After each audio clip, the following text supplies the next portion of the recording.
3-4 दिवस झालं मी मम्मीकडे आले आणि तुम्ही एक गोष्ट नोटीस केली असेल, की माझे व्हिडिओ ना दिवसाआड येतात आहे. ॲक्चुअली इथं आल्यापासून ना काही कामच नाहीये, नुसता आराम होतोय. मग आज मी तिच्याकडून ना जबरदस्ती म्हटलं, की मी चपात्या करते, तू भाजी बनव नंतर. मग माझ्या चपात्या झाल्यानंतर तिने मेथीची भाजी बनवली. चपात्या झाल्यानंतर त्याच तव्यावर मम्मीने भाजीला फोडणी दिली आणि खूप साधी सिंपल फोडणी होती. फक्त लसणाचा तडका दिला होता आणि मेथीची भाजी टाकली आणि मीठ होतं. पण टेस्टला एवढी भारी लागत होती ना, शेवटी आईच्या हातची चव वेगळीच असते.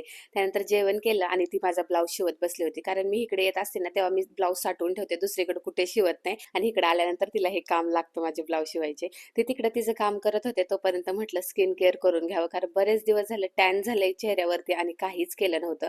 त्यामुळे मी साखर आणि खोबऱ्याच्या तेलाने ना स्क्रब केलं चेहऱ्यावरती. चेहरा व्यवस्थित धुवून घेतला आणि त्याच्यानंतर बेसन, मुलतानी माती, गुलाबजल याचं ना फेस मास्क लावलं आणि खरंच एवढं भारी स्किन वाटत होती आणि पॅम्पर पण वाटत होतं आणि छान वाटत होती स्किन एकदम ग्लोई ग्लोई झाली होती. असा होता आजचा दिवस. भेटूया पुढच्या ब्लॉगमध्ये. Bye bye.